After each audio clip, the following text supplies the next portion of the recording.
revolution to Mao Zedong's theory of continuous revolution under the dictatorship of the proletariat, to Jiang Zemin's three represents, the Communist Party's history is full of such heretical theory and fallacy. Although these theories have caused endless disasters in practice, and the fact that they are self-contradictory, the Communist Party still proclaims that they are universally correct and forces the people to study and accept its doctrines. Eliminating dissidents is the most effective means for the evil cult of communism to spread its doctrine. Because the doctrine and behavior of this evil cult are too ridiculous, the Communist Party has to force people to accept them, relying on violence to eliminate dissidents. After the Chinese Communist Party seized the reins of power in China, it initiated land reform to eliminate the landlord class. It initiated socialist reform in industry and commerce to eliminate the capitalists. It initiated the movement to purge reactionaries, to eliminate folk religions, and to eliminate officials who held office before the communists took power. It initiated the anti-rightist movement to silence intellectuals, and it initiated the Cultural Revolution to eradicate traditional Chinese culture. The CCP was able to unify China under the evil cult of communism and achieve a situation where everyone read Mao's Little Red Book, performed the loyalty dance, and, as the saying goes, asked for the party's instructions in the morning and reported to the party in the evening. In the 1980s, when people's minds had just a little more freedom, the CCP came up with the anti-bourgeois liberalization and proposed the four fundamental principles. Because the Communist Party craved absolute leadership. In 1989, when young students peacefully requested democracy and opposed corruption, they suffered the bloody repression of the Tiananmen massacre, because the Communist Party could not tolerate the democratic ideology. From 1999 to this day, the CCP has been brutally persecuting Falun Gong because the party cannot tolerate human nature and kindness. Only when they have destroyed people's conscience with violence can the Communist Party feel secure about its own power.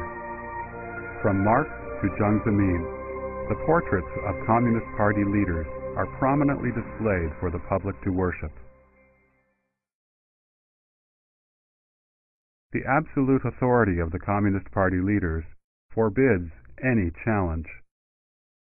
Mao Zedong was set up as the Red Sun and Big Liberator. The party spoke outrageously about his writing, saying, "One sentence equals 10,000 ordinary sentences." As an ordinary party member, Deng Xiaoping once dominated Chinese politics like an overlord. Jiang Zemin's three represents theory is merely a little over 40 characters long, including punctuation, but the CCP fourth plenary session boasted it as providing a creative answer to questions such as what socialism is, how to construct socialism, what kind of party we are building, and how to build the party. Stalin's wanton slaughter of innocent people, the catastrophic cultural revolution launched by Mao Zedong, Deng Xiaoping's order for the Tiananmen Square massacre, and Jiang Zemin's ongoing persecution of Falun Gong are the dreadful results of the Communist Party's heretical dictatorship. On the one hand, the CCP stipulates in its constitution the following: all power in the People's Republic of China belongs to the people. The organs through which the people exercise state power are the National People's Congress and the local people's congresses at different levels. No organization or individual may enjoy the privilege of being above the Constitution and the law. On the other hand, the CCP Charter stipulates that the CCP is the core of the leadership for socialism with Chinese characteristics, overriding both the country and the people, causing this specter from Europe to spread all over the Chinese nation.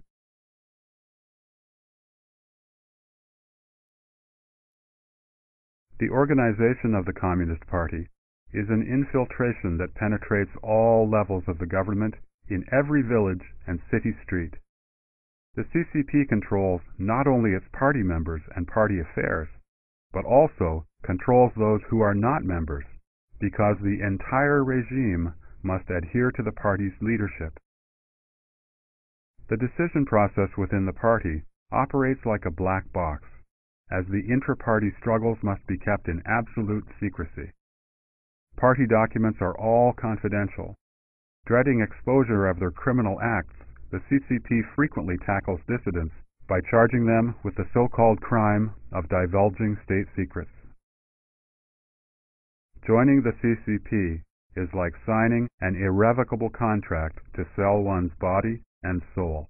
With the party's rules being always above the laws of the nation, the party can dismiss any party member at will, while the individual party member cannot quit the CCP without incurring severe punishment. Quitting the party is considered disloyal and will bring about dire consequences. During the Cultural Revolution, when the CCP cult held absolute rule, it was well known that if the party wanted you dead, you could not live. If the party wanted you alive, you could not die. If a person committed suicide, he would be labeled as dreading the people's punishment for his crime, and his family members would also be implicated and punished. At their regular meetings, members of the Communist Party must criticize themselves and others.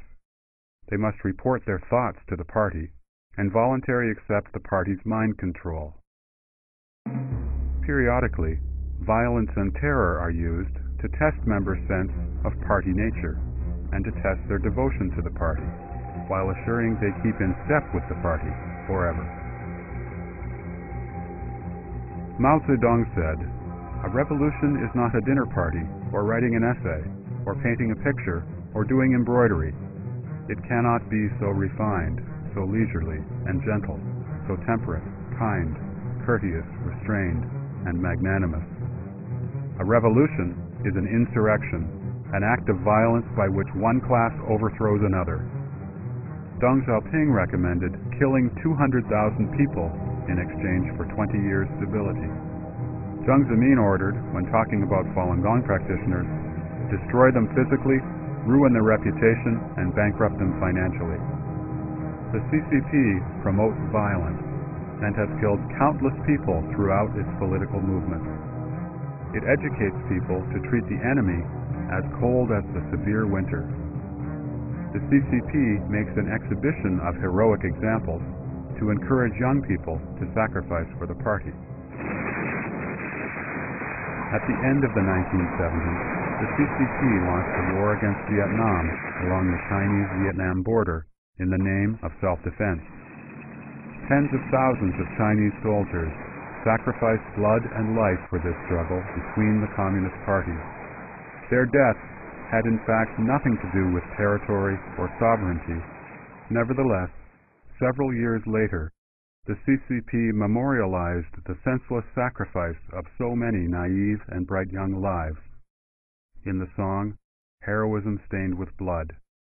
154 Chinese martyrs died in 1981, recapturing Mount Fakha in Guangxi province. But the CCP casually returned it to Vietnam after China and Vietnam surveyed the boundary.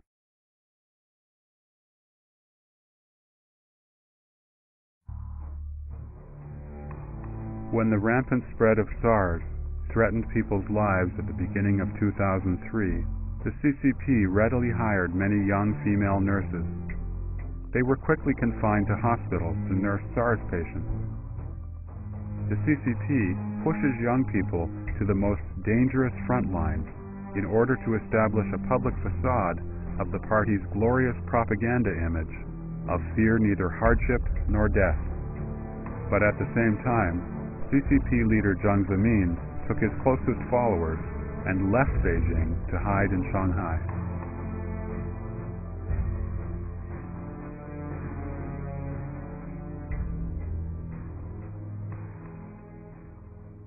The CCP promotes atheism and claims that religion is spiritual opium that can intoxicate the people. It used its power to crush all religions in China and then it deified itself.